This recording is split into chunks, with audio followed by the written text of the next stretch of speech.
Zazwyczaj Łysy Bąk wita Was u siebie na podjeździe przed garażem, auto stoi w garażu, potem wyjeżdża. Dzisiaj sytuacja jest odwrotna. Bąk stoi w garażu, auto jest poza garażem i nie bez powodu, ponieważ sytuacja odwróciła się, jak mawia klasyk, o 360 stopni. Do tej pory testowałem dla Was tylko nowe samochody, ale po raz pierwszy przetestuję i pokażę używkę. I to taką, którą sam kupiłem. Grata, mówiąc w skrócie. Takiego 28-letniego, ale zajebistego. Meine Damen und Herren, Ladies and Gentlemen, Madame et Monsieur, Lexus LS 400 z 95 roku, który ma prawie 500 000 przebiegu. Yeah! Piękna melodia V8. Między innymi dlatego kupiłem ten samochód. I zapytacie, dlaczego LS400? To był czysty przypadek. Od dłuższego czasu zastanawiałem się nad jakimś youngtimerem, choć to już jest bardziej oldtimer, licząc tak według przepisów, ponieważ te oldtimery to te powyżej 25 lat, a ten ma 28 lat. Pojechałem sprzedać jedno auto i tego wziąłem w rozliczeniu. Takie nowsze za stare. Uważam, że to bardzo dobry wybór, ponieważ będziemy mogli Wam pokazać w tych odcinkach nie tylko to, jak 28-letni samochód nadal wygląda, to jak nadal jeździ, ale jednocześnie jakie ma mankamenty, na co zwrócić uwagę, czy są do niego dostępne w ogóle jeszcze części i z czym musicie się liczyć, kupując samochód za, uwaga, 25 000 złotych, bo tyle dokładnie mnie kosztował. Nie jest ideałem, nie jest rodzynkiem, ale jest Lexusem LS400, samochodem, który Japończycy zaczęli projektować w 1983 roku. Stworzyli 400 prototypów i 900 prototypów samego silnika, który tutaj jest, czyli tej 4-litrowej, wolno ssącej jednostki. To jest 95 rok, czyli teoretycznie druga generacja, ale tak naprawdę pierwsza po jakimś głębszym liftingu. Z pierwszej wyciągnięto wnioski, co nie podobało się klientom i tutaj podobno to poprawiono. Kosztował projekt tego samochodu w tamtych czasach, w latach 80. okrągły $1 miliard. Tyle pieniędzy wydał Lexus na to, żeby stworzyć konkurenta dla Mercedesa klasy S czy BMW serii 7 albo również Audi A8. Czy mu się to udało? Pierwszej generacji, głównie w Stanach Zjednoczonych, sprzedano 160 000 sztuk, co jak na debiutujący samochód było naprawdę wyjątkowym wynikiem. Natomiast to będzie nie tylko materiał ten i kilka kolejnych o Lexusie LS, tylko będziemy też Wam pokazywali zagadki technologiczne związane z tym samochodem, bo jak na auto, które ma 3 dekady, naprawdę było bardzo dużo tutaj nowoczesnej technologii i tę technologię będziemy tutaj też naprawiali. Doprowadzimy go do ładu, zobaczymy, ile będzie nas to kosztowało i czy będziemy w stanie podnieść jego wartość. Na pewno wartościowe w nim jest to, że jest jednym z nielicznych LS-ów europejskich. Ten pochodzi z Wiednia, ma przejechane ponad 400 000 kilometrów. Ile dokładnie, tego nie jesteśmy w stanie jeszcze określić, ponieważ licznik, który tutaj zamontowano, wskazuje przebieg na poziomie 140-150 000 kilometrów, ale to dlatego, że był wymieniany jakiś czas temu. Zapraszam teraz naszego fachowca, który oczywiście we wszystkich będzie występował odcinkach naszych, bo trzeba będzie go robić, wspólnie będziemy go naprawiali. Sierotę tuningu, którą już znacie z projektu Supra, a teraz te dwie sieroty tuningu będą sierotami rekonwalescencji, tak? Lexusa LS400, bo będziemy próbowali go doprowadzić do ładu. Marcin, ale tak naprawdę jak na niego patrzysz, jak ja na niego spojrzałem, to wydaje mi się, że jeżeli chodzi o stan wizualny, wygląda naprawdę dobrze. Lakier w porządku, listwy wszystkie są na swoich miejscach, są jakieś tam drobne mankamenty, ale rudej nie widać. Rudej nie widać, bo pewnie był cały pomalowany, nie? Ale to go sprawdzimy miernikiem lakieru. No, tak wygląda generalnie. Sprawdzimy, ile razy był pomalowany, może o tak. O, dobrze. Natomiast no, jest kilka rzeczy takich rzeczywiście, które wymagają poprawki. Gdzieś tutaj odstaje jakiś zderzaczek. To jest, rozumiem, kwestia taka malutka, bo to kwestia spinek, tak? Kosmetyczne rzeczy, bo w ogóle pokaż grube rzeczy, pokaż silnik, co tam się dzieje. Takie no to rzeczy takie tutaj rzeczy to tam pokażemy wiesz, no. potem. No, tu Ci chciałem na razie zwrócić uwagę na to, jak jest w zajebistym stanie blacharsko-lakierniczym. No dawaj, miernik, będziemy go sprawdzali teraz. No. Ja go kupiłem oczami. Ja go wszedłem na plac i nawet nim, słuchajcie, nie przejechałem się, tylko wszedłem na plac i mówię, tak, zdecydowanie. Akurat oczywiście kupowałem u znajomego i takiego zaufanego człowieka, więc nie było problemu. Tu na przykład, Dobra, no właśnie, zaraz zobaczymy, jak bardzo przymrużone miałeś te oczy. Ja Cię pierdzielę, troszkę odstaje nam ten kierunek tutaj w tym miejscu, ale to jest do zrobienia. No to chyba jest obrysówka. Dobra, tutaj schodzi lakier z tej listwy ozdobnej, widzę. Jakaś folia, no.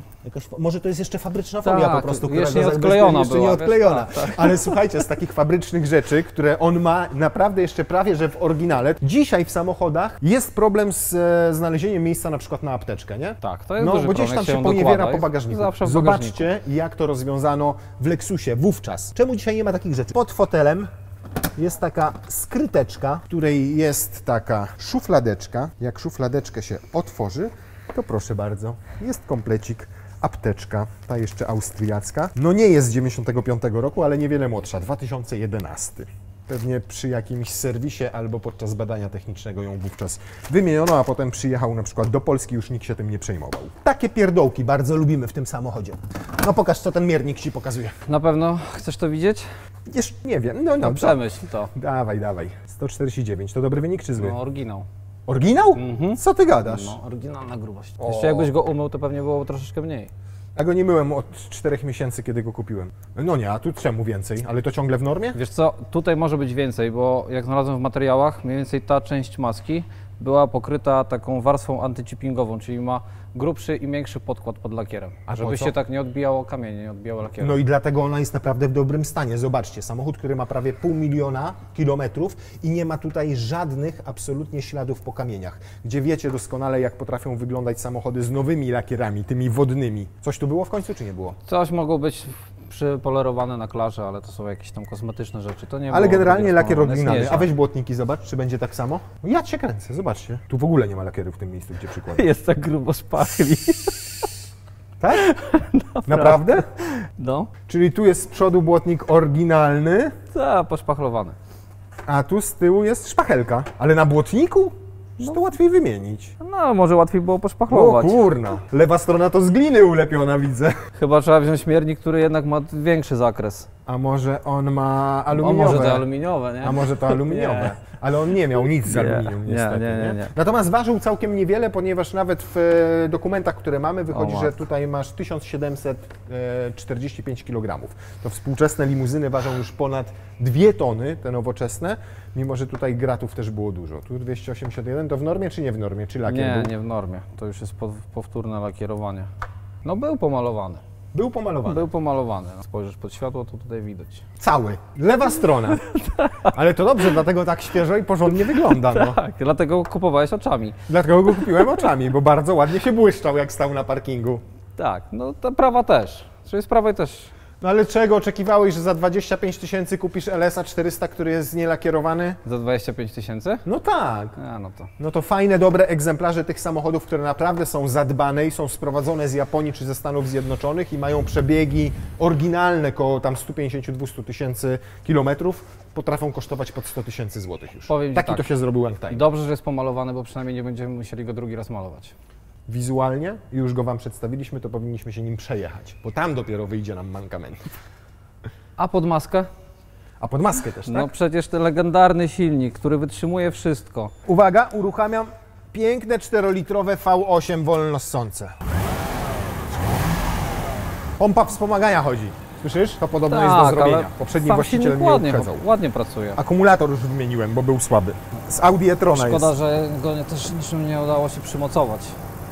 Ja tutaj nic nie widziałem, żadnego mocowanka. No, no dobra, no tutaj brakuje, tutaj powinno być pewnie taka klamra, żeby go przytrzymać, nie? Kosmetyka. Co znaczy kosmetyka? No, że to Umyć są go trzeba? Popierdoły są do zrobienia. Generalnie jakoś nie widać dużo wycieków. Tutaj przy pompie wspomagania, nie? Generalnie pompa wspomagania to widać. Ona już się odzywa i na pewno do Już roboty. słychać nawet, nie? Że ona nie pracuje tak, jak powinna. No i tutaj jest to wszystko zapocone, więc to jest raczej do roboty ta pompa. Jakieś tam lekkie zapocenia. No i to jest najważniejsze, żeby on Tak. był mechanicznie zdrowy, nie? Nie, no ładnie pracuje, jak na 400 000 przebiegu. Ponad. A ty masz jakieś w ogóle informacje, kiedy tutaj był ostatni serwis, co tu było robione? To 52, a teraz jest ile? Następny przegląd 25 stycznia 2023 przy przebiegu 167, a teraz mamy 162 000, czyli jeszcze 5 000 No to zostało. tak, w ogóle masz jakieś dokumenty, jakąś książkę gwarancyjną, Tak, mam. coś wiemy, no bo pamiętaj, że tutaj takie newralgiczne rzeczy, świece, rozrząd, to są takie rzeczy, które od razu jak kupujesz samochód, nie do końca wiesz jaką ma historię serwisową, to trzeba zrobić, żeby nie mieć kłopotów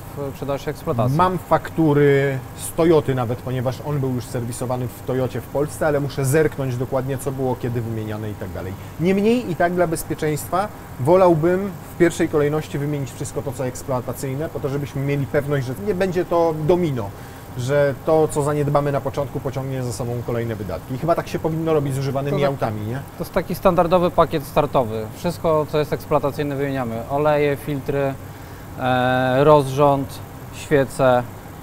No, a Czy takie później rzeczy są w ogóle, sprawdzimy, czy są dostępne do tych sprawdzimy, samochodów? co jest dostępne, tak. Nie? Bo to Sprawdzimy. też będzie Nie zaskocz, wiem. jak będzie się okaże, że na oryginalnych częściach można to No, wszystko bo wymienić. najlepiej i nie rozrząd, trzeba- świece i nie oryginalne. trzeba tego wymieniać na jakichś zamiennikach albo kupować jakiś używek, nie? Poszukamy tego. Zobaczymy, co przy okazji rozrządu, jakieś uszczelnienia. siłowniki ciągle! Pomóż mi, bo ja rękę mam lekko niesprawną prawą.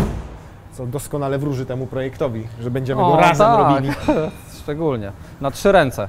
Na 3 ręce. Dobra, jedziemy. Ty prowadzisz. Prawa ręka taka jest jeszcze obolała. Wypadek rowerowy miałem.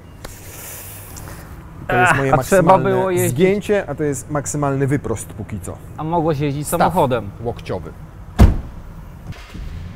Jeszcze na Nawet- dotyk pali. Na widok kluczyka. No. Wyreguluj sobie kierownicę. Elektryczna jest, mój drogi. Zobacz, w tamtych czasach, kurde. Elektryczna. A mało tego, że ma elektryczną. No, pas. Wow. I oba działają, i ten też. I pamięć foteli też działa? Nie, pamięć foteli zawodzi. W sensie ustawia to Losowo. Losowo. Losowo. Naprawdę, Okej. losowo to po prostu ustawia. Czyli- Możesz sobie zapamiętać, a on i tak potem po swojemu ci ustawi kierownicę i fotel. Czyli maszyna losująca. Niby ją chowa, a czy cofa kierownicę, ale potem siadasz jest inaczej. No, działa regulacja podświetlenia. Tak, ale na przykład Na tutaj tych już nie. działa, a tutaj już masz niepodświetlone, nawet jak włączysz, to jest niepodświetlone. Max Cold to jest? No z klimatyzacją jest tu też pewien problem, bo chodzi na fulla, masz max cold i niestety Tak. zaraz się zagrzejemy. To jest ciepłe powietrze. Ale mamy szyberdach, no co ty chciałeś, sam mówisz, A, że... czyli ciepłe powietrze wydostaje się tak i tak, szyberdachem. tak. Okej. Włączasz tutaj na ciepło, tutaj ucieka tędy. Dobra, nie jest dzisiaj, nie ma dramatu, 24 stopnie. Wytrzymamy. Dobra, zobaczymy, czy się koła kręcą. Widzisz jak cichutko? Widzisz jak amortyzuje? No powiem Ci tak, to na przykład sporo zmienia. Grzanie foteli. Bo się zapala kontrolka, tu się zapala kontrolka i to wszystko. Palą się tylko kontrolki, podgrzewanie foteli nie działa, ale podejrzewam, Okej. że to ma związek z tym, że była lakierowana tutaj skóra, bo zobacz jaka jest ładna i świeżutka i chyba na podłokietniku Kierowana czy też. wymieniana? Bo wygląda jak... Moim zdaniem nie była wymieniana, bo ona nawet z tyłu na kanapie to jest całkiem dobrej jakości. Jest może trochę popękana, ale nigdzie nie jest poprzecierana, nigdzie nie jest dziurawa, więc moim zdaniem miała renowację po prostu robioną. Ty, ale ty za wysoki nie jesteś, a barkami wystajesz poza fotel w ogóle, to jak ja muszę wystawać, nie? To zrobione... Ciekawe, czy zagłówek Zrobione, ale zrobili samochód z myślą o rynku amerykańskim, gdzie już wtedy, wiesz, chodzili Tego kolesie... jest szeroki. Tak, dokładnie. Ale gdzie już wtedy chodzili kolesie, wiesz, szerocy jak ci w amerykańskim futbolu i zrobili dla nich samochód, ale fotele dla Japończyków. No nie rozumiem, o co chodzi. Niedokładnie zbadali rynek. No, Natomiast powiem Ci tak, z radiem jest tak, że gra wybiórczo, tak bym powiedział. Czasami gra, a nieraz nie gra. Teraz je wyłączę, gra. włączę je. O, to powiem Ci, chyba się Ciebie przestraszyło. Natomiast zobaczysz, jak zaczniesz przyspieszać, jak gra. Naprawdę? Tamten głośnik gra, a przez ten u mnie z A przodu... co to masz tutaj? Czujniki Nie. parkowania? Jak on cofa, to piszczy po prostu, ale nie ma czujników parkowania. Kamery też nie. A poczekaj, to chociaż Apple CarPlaya nam podłączę. I teraz słuchaj. Słyszysz? Z tamtego głośnika leci muzyka, a z tego dźwięk silnika. A włącz kierunek. Słyszysz? Ten głośnik prawy w drzwiach pasażera odpowiada za przekazywanie dźwięku kierunkowskazu i silnika. To już wtedy było to ASC, które teraz jest? Dźwięk silnika z głośników? Tak, rozumiesz? Już wtedy Japończycy to przemyśleli, 28 lat temu. Natomiast ja podejrzewam, że to jest gdzieś umasowienie albo coś, nie? Tak, Gdzieś pewnie. coś musi być nie To tak. zakłócenie W dodatku nagłośnień. to radio czasami naprawdę w ogóle nie gra i trzeba wtedy tu coś takiego zrobić. Słyszysz? Słyszę silnie, znaczy alternator słyszę, no. W głośniku. No, dokładnie. Więc jest coś porąbane z elektryką tutaj, szczególnie tego radia, szczególnie, że tutaj ktoś, jakiś rzeźnik wywiercił dziurę na kable od GPS-u. Tutaj miał coś przymocowane i też zepsuł tapicerkę. Więc takich niestety smaczków mówiąc kolokwialnie, tutaj we wnętrzu jest. No na pewno będziemy chcieli je odnowić, tak żeby to pozaślepiać i mam nawet na to pewien pomysł, no ale to zobaczymy, jak nam się odcinki potoczą, żeby to wszystko doprowadzić do stanu używalności, Teraz żeby takie to ładnie rzeczy to się wyglądało. naprawia, nie powinno być z tym jakiegoś Nie, większego to, problemu, no, to nie będzie problemu, bo nie trzeba wymieniać całej konsoli, tylko są firmy, które zajmują się, ładnie to szpachlują. Szczególnie, że nie trzeszczy, to może lepiej by było tego Nie rozbierać wszystkiego. No nie? ale radio musimy wyjąć. Tak samo ktoś to montował to i radio zobacz na przykład spoko. to spinek Nie, no to- tutaj to na brakuje pewno było- ewidentnie, to nie? było rozbierane, Zobacz. No, tutaj ta część górny, ten panel, no to aż się prosi porządnego mocowania i wtedy, ponaciskaj to, bo ja nie mogę tą prawą ręką i wtedy to przestanie trzeszczeć już w ogóle, bo teraz no to lata. Nie ma spinek, połowę co Nie najmniej, ma. więc Na spokojnie. plus drewienko jest w fajnym stanie, nie jest popękane, klar nie zszedł, więc tutaj wystarczy tylko pewnie ładna polerka. Nie wiem jak z tym, bo tutaj tak zlazło, nie? Ojejku, jakie tu trzeba robić nawroty, ty. No, ale za to jaki promień skrętu ma, stary. On ma jak Volkswagen Polo, jak Toyota Yaris tak zawraca w miejscu. Tu zobacz też, tak, tu masz podwójny Przyspiesza to podłokietnik, nawet. ale zobacz, kurde. Zobacz, co tutaj ktoś coś zrobił. Patrz. O, Do jakichś antenek z tyłu, nie wiem, czy do CB. GPS-u, czy do antena telefonu, powiercone, jakieś szmatki powkładane. No takich mankamentów trochę tutaj jest, które trzeba będzie ale to zajebiście ponaprawiać. jeździ. To Żaglowiec. Hamuje też tak jak żaglowiec. Czyli długo. Trzeba trochę z wyprzedzeniem myśleć o hamowaniu. Ale też można do tego radia fajnie byłoby wrzucić Bluetooth, bo one nie miały wtedy jeszcze Bluetoothu, ale fajnie teraz moduł się tylko wsadza. Mikrofon masz w telefonie, a z głośników normalnie dźwięk w samochodzie, więc to jest fajna opcja. Nad tym można pomyśleć. No bo generalnie też powiedzmy sobie uczciwie, że fajnie, że jest w oryginale. Fajnie, że jest wszystko w tym samochodzie, w sensie nie brakuje tych elementów. Felgi, nie? No tak, Wszystko ale tutaj no, jest tak, jak W być samym powinno. wnętrzu, no jest trochę poniszczony, ale okej, no jest generalnie wszystko, nikt tutaj nic nie powymieniał. No nawet zmieniareczka jest i akurat zmieniareczka pięknie działa. Patrz, wychodzi, cyk, nawet płyt, bo ono grało to radio wcześniej, nie wiem co się podziało, że teraz już nie gra, w sensie, że ten dźwięk leci i zmieniareczka pięknie działa i pięknie odtwarza, gdyż jak działało to sprawdzałem. Kupmy się na W walorach jezdnych. O, zdecydowała się skrzynia. No, hamowanie. O, co tu się dzieje z tą kierownicą? To tarcze od razu są do roboty. A patrz, zamknę i przestało wiać. Uszczelki na pewno w szyberdachu wypadałoby wymienić. Pytanie, sprawdzimy, czy takie rzeczy są w ogóle dostępne. Zobaczymy jak on leży w ogóle, może trzeba go podregulować. Podregulować? Nie? Bo one, tak, one nie zawsze równo leżały na dachu, nie? Więc trochę się podreguluje, ale też widziałem, że uszczelka jest tak lekko zniszczona, więc jak będzie to trzeba wymienić. To fajne, osłonka przeciwsłoneczna na lusterko. Niestety opada często, więc trzeba będzie wymienić ten plasterek tutaj na nowy, wiesz, nowo. który ją Nie, to podtrzymuje, tak. dobra? To dosyć tania naprawa. To przynajmniej tanio wyjdzie. Ale patrz, w tamtych czasach te podświetlenie w lustereczku, tu na dokumenty albo na coś pasek, żeby wsadzić. Trochę Takie wiesz, skrzypki, pierdolą jeszcze to też. To się WD-40 psiknie. WD-40. Te podświetlenie zegarów, które zawsze w tamtych czasach, w 90-tych latach jeszcze nie było jak tutaj, bo one to są już te Vision, jak one się nazywały? To ja nie jestem z marketingu, przepraszam, nie wiem. 162 000, słuchajcie, on jeszcze według tego przebiegu, który przynajmniej tu wyświetla, łapałby się na program Lexus Relax, nie? Tak, do 180 000 chyba. 185 000 chyba jest. 185, możliwe. No i do 10 lat, tak? Czyli Tak, do 10 wystarczy lat. kupić nowego Lexusa, serwisować go przez 10 lat, co 15 000, czy tam co raz w roku w autoryzowanej stacji i masz gwarancję na samochód do 10 roku życia. Dokładnie Samochodu, tak to nie jest. twojego roku życia. No. Ty masz jednak trochę więcej. Ale niewiele. Mentalnie przynajmniej. No ale to wiesz, no ten już by się wiekowo nie łapał, ale jeżeli chodzi o przebieg z licznika, to jeszcze mógłbym nim 23 000 przejechać i byłby na gwarancji. Ciekawe jak historia w systemie wygląda tego samochodu. Ty, w systemie nie wiem jak wygląda historia takich samochodów. Wiesz, że on ma Webasto, tylko nie ma pilota, bo ktoś zgubił. I gdzieś znalazłem napis, nawet mamy napisane Thermostop S i trzeba byłoby je znaleźć, gdzie ono jest zamontowane. No, widziałem, już tam były porzeźbione przewody na trytytki, to od tego Webasto właśnie. To jest... O, ty, ale jakbyśmy uszczelki pod głowicą nie mieli, to już silikon kupiłem. Czyli już pierwsze części zamienne są, tak? Nie, możemy szyberdach, Szyberdach, już na możemy dekar, uszczelnić. chociaż uniwersalny, więc do tak wszystkiego jest. się przyda.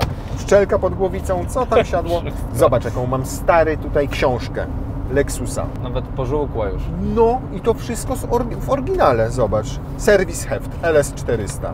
Jest serwis na przykład z 235 000 kilometrów w 2005 roku zrobiony. Czyli po 10 latach miał 235 000 nalotów. No to trochę jeździ. Trochę jeździł. Potem jeździł już trochę mniej. Ale jeździł do ASO cały czas. 2007 rok 281 000. I według zeznań poprzednich właścicieli rzeczywisty przebieg tego samochodu to jest powyżej 400 000 w tym momencie, bo potem jeździł już mniej. No to prawie się- pół miliona auto. To co się stało, że ma 162 000? Były wymieniane zegary, bo podobno coś siadło. Wyobraźcie sobie, że w 1995 roku Lexus już miał Assistance 24 godziny na dobę i 7 dni w tygodniu. I tu jest wszystko opisane, gdzie dzwonić, co zrobić, do kogo się zgłosić. Mam nadzieję, że nie będziemy musieli dzwonić. Do Assistance? No ja myślę, że już jednak nie działa, wiesz? I myślę, że te numery telefonów są już nieaktualne, bo wtedy większość tych Lexusów sprzedawało się jeszcze w salonach Toyoty.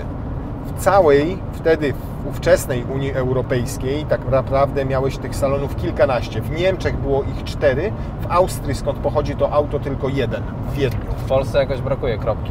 Nie, bo to jeszcze wtedy nie byliśmy w Unii, to nikt się tym nie przejmował. Pewnie były sprzedawane, wiesz, w salonach Toyoty i nawet nie jest wyszczególniona, nie? W 95 to pewnie Tak. był jeden salon na konstruktorskiej. Toyoty? No tam, gdzie teraz już. recepcja główna. A, Lexusa. Tam był no Lexus. właśnie. A, i to jest taka chyba ichniejszy austriacka karta pojazdu, tak? Tak to się nazywa. No to mamy dokładnie w Wiedniu 22 czerwca.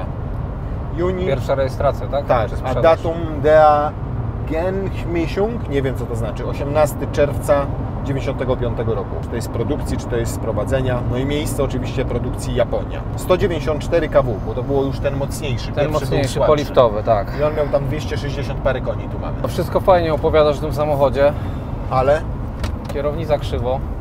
no jest krzywo. Hamowanie, biją tarczę. Lepiej nie dotykać hamulców. Ale- Dziwo nie ściąga. Jedzie prosto. Tylko nie wiem, czy opony, czy łożysko trochę się odzywa. Opona czy łożysko? A weź teraz dodaj gazu tak troszkę mocniej.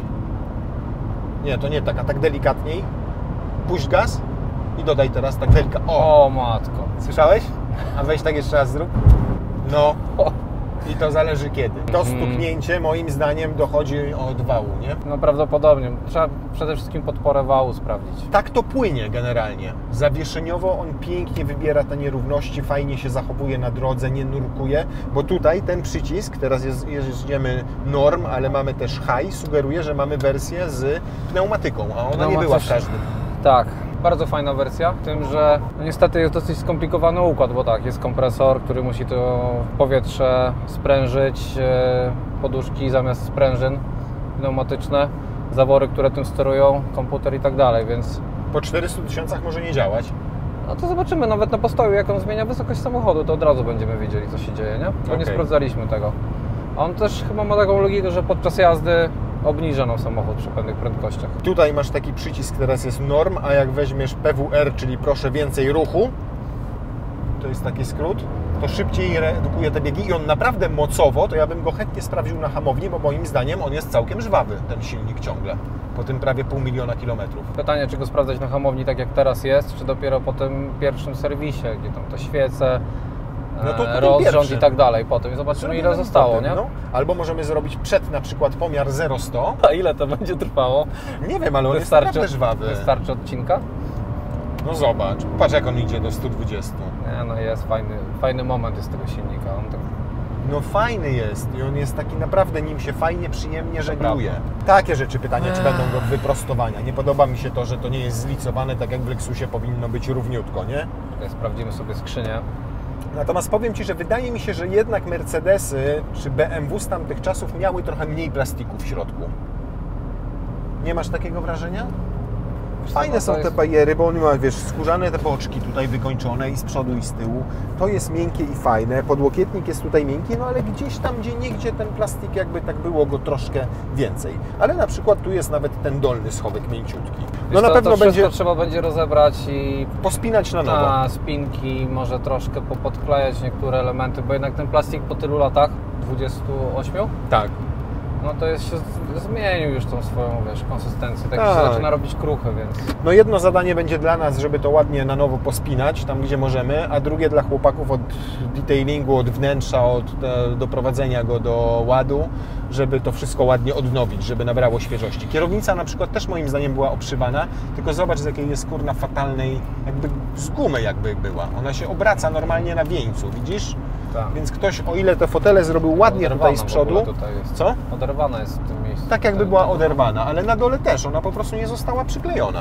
A, wycieraczki. Działają przecież. No ale czemu nie spryskuje? Może nie ma płynu. A nie, poczekaj. Odpuść. O, Nie, jest, no, widzisz. jedzie. Tylko zobacz, jak ta wycieraczka dochodzi tam do słupka. Widzisz, jak blisko? Okej. I czasami zdarza się, że stuknie, stuka. Ale wiesz co, no bo ona może mieć już luz na mechanizmie, to trzeba nie zobaczyć, bo ona nie zawsze tak daleko dochodzi. Widzisz, jak już nie ma tego poślizgu, to się zatrzymują tutaj, nie? Tak. A jak jest poślizg, to aż tam, więc luz gdzieś na I mechanizmie. im szybciej też jedziesz, jest większy opór aerodynamiczny, tym bardziej ją w ten Dopycha słupek dalej. pcha No. i No uszkadza. ale to ma 400 000, no to takie rzeczy eksploatacyjne to będą. Ja myślę, że on ma miały z 500. Ważne dla mnie jest, wiesz co, to żeby on był mechanicznie zdrowy, żeby ten zawias, który jest No tutaj to specyficzny mechanicznie. i ten silnik i ta skrzynia, żeby one były sprawne. To mechanicznie tak, skrzynia, Płynnie, ładnie, nic się ślicznie. nie dzieje, nie? Jest super. Silnik pracuje też bez zarzutu. Silnik na razie tylko te rzeczy eksploatacyjne, rozrząd, na pewno ta pompa wspomagania do roboty, jakieś uszczelnienia, bo przy okazji rozrządu to wszystkie uszczelnienia, do których będziemy mieli dostęp, uszczelnienia, pokryw zaworów, hamulce na pewno do przyjrzenia. To jest dramat. Geometria do sprawdzenia, bo kierownica jest krzywo, więc i tak trzeba będzie tą kierownicę trochę Okej. wyprostować. Ale zanim geometria, to na pewno sprawdzimy, czy nie ma luzów w zawieszeniu, czy działa ta pneumatyka cała, czy ta podpora wału. No, To jest masakra. albo wału, zobaczymy. Trochę mnie Lektorów? martwi, że temperatura silnika tak leży. Nie wiem, czy termostat albo coś tam trzeba nie Też zobaczyć. mi się wydaje, że on jest niedogrzany. A, mało tego, przy hamowaniu bywa tak, że jak się zatrzymuje, to obroty silnika spadają tak nisko, że się wyłącza silnik. W dzisiejszych autach masz dokładnie to wszystko. Może masz oprócz tych komfortowych rzeczy, jeszcze nie wiem, wygodniej ustawiany fotel, masaż w tym fotelu i wentylację. No, I oprócz tego już tylko duży ekran z multimediami, ciszej, ta regulacja trochę nowych ciszej działa. ale działa. I oprócz tego jeszcze masz tak naprawdę w tych nowych samochodach systemy wsparcia kierowcy. Tu jest tylko tempomat. Zobacz, czy działa, bo nawet nie sprawdzałem. Działa? No bo teraz już jedziemy na tempomacie. No i super. To teraz niech utrzyma go sam w pasie ruchu i zahamuje przed autem poprzedzającym. Sprawdzimy? Ja podziękuję. Wystarczy mi tempomat. W zimę jeździłeś tam w ogóle? Nie. Jeździłem zimą i bardzo słabo nawet nagrzewa wnętrze. To jest niestety problem właśnie takich tematów, które były demontowane. To Webasto, które jest dołożone, trzeba sprawdzić, co tam się zadziało, bo ono może też mieć wpływ na to, jak jest Działa obiekt. klimatyzacja Tak, jak jest i- klimatyzacja nie, ale sam obiekt cieczy, chłodzący silnik, nie? Okej. Także to będziemy sprawdzać. No i jeszcze mamy ten szyberdaszek, z którym ja uwielbiam jeździć, przede wszystkim kiedy nie mam klimy. Czyli cały czas. Czyli cały czas, ale w tamtych latach to było modne, nie? Takie szyberdaszki. I powiem Ci, że nawet nie hałasuje, bardzo dobrze działa ta owiewka. No, jak się ją w ogóle zamknie, to już po prostu w ogóle nie ma hałasu. To jest owiewka, która nie działa. Teraz jest większy hałas, a teraz jest mniejszy To hałas. jest rozumiesz? zawiewka do hałasowania. Więc przy niskich prędkościach jeżdżę tak, trzymając dwa palce tutaj. Nawet lusterka boczne ma samo ściemniające, nie tylko to środkowe. Panel dotykowy też do regulacji wszystkiego, elegancko. Jak naprawdę. dotykowy? To nie jest dotykowy, kurna. Kręcić tym trzeba, tylko jest takie pochowane właśnie. A kaseciaka nie sprawdzałem. CD odtwarza naprawdę fajnie. Znajdź Znaczy teraz odtwarzał, kasetę. Znajdź odtwarzał teraz jak jeszcze kasetę. działał ten głośnik. No coś się kupi na jakimś Allegro czy coś takiego. Jak kurna kontenerowiec pełnomorski.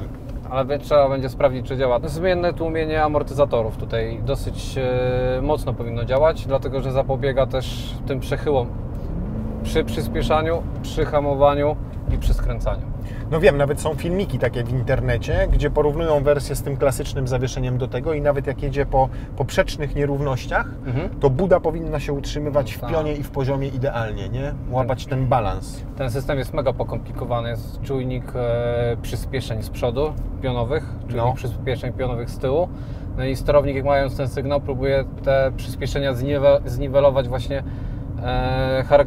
charakterystyką amortyzatorów. Nie? Także one cały czas to powinno pracować. W ogóle te czynniki zostały w drugiej generacji dołożone i te funkcje podczas jazdy, bo w pierwszej generacji była pneumatyka, była regulacja tego tłumienia amortyzatorów, ale była ręczna, 3-stopniowa. A w tej wersji odpowiada za to sterownik i No to powinien powiedz działać mi, cały czas. To nie? powiedz mi teraz, czy w tamtych czasach już można było podpiąć taki samochód pod komputer diagnostyczny i sprawdzić, czy te wszystkie elementy są sprawne? Czy to trzeba będzie robić na piechotę? Można było to odczytać sterem, można też wybłyskać kody z różnych sterowników, więc mamy dwie procedury dostępne. Wtedy... Czyli będziemy mogli to sprawdzić? Tak, bez... możemy za chwilę spróbować, bo gdzieś taki komputer jeszcze powinienem wygrzebać. O Jezu, to byłoby petarda w ogóle, jakby nam się No, udało. tego zaraz poszukamy, zobaczymy, czy to wszystko tutaj się Ja uda. sobie to jeszcze na Atari chyba latało, nie?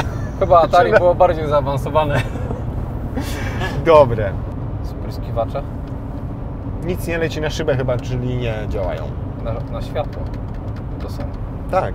No dlatego nic nie leci na szybę, bo jak spryskuje Powinno reflektory, coś- to powinno powinno coś- coś Ci tutaj polecieć. No. Czekaj, bo może bym włączył światło, to wtedy coś działało. Działa, ten działa. No, tak, tak. Oba! Ten też działa. Jale! Petarda. Czyli spryskiwaczy do reflektorów nie Czyli coś musimy tutaj wymieniać. działa, dobra, czyli tak, fotele mówię, Nie działają. grzeją. TRC, TRC, no no pewnie to trzeba działa, zobaczyć, czy no. pali gumę na dwójce. Najbardziej zawieszenie mnie interesuje, więc wjedziemy teraz Dobra. do garażu, zostawimy go w normalu, zmierzymy odległość od podłogi do rantu błotnika. Chcesz sprawdzić, czy stoi równo. To jest po pierwsze, a po drugie, czy jak przerzucimy go na high, to go podniesie. Dobra. Czy będzie na high'u tak zwany. Na haju czy będzie? Tak jest. Ale lata. Ale to dobrze, masaż jest w fotelu przynajmniej. Zobacz, że on miał nawet Optymista. zagłówki elektrycznie regulowane. Tak. Czujesz? Natomiast nawet jak go maksymalnie podniosę, to głowę i tak mam w suficie, kurna. Dobrze, że Ale masz to, wycięcie nie, bo tutaj to na jest, ten to jest szyberdak. niby Lexus, ale tu się jeździ jak na BMW, czyli jedziesz tak i wysuwasz przez tylną szybę sobie nogę, rozumiesz? Tak, rękę. Na Mobile.de, czyli największym serwisie sprzedażowym wszystkich samochodów, z tych roczników 94-98 jest, zgadnij ile? 8.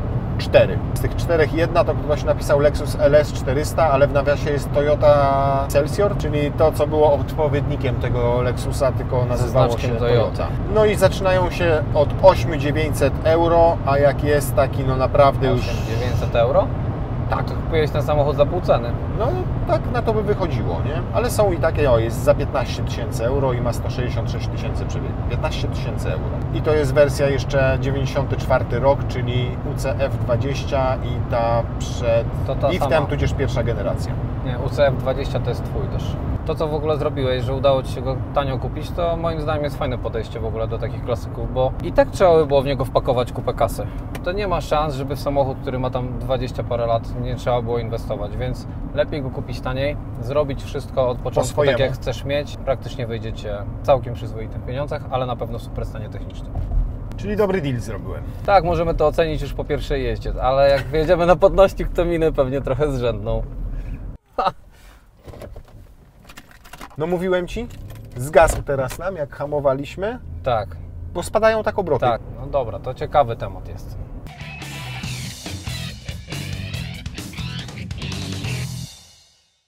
Mąku, coś Ty kupił.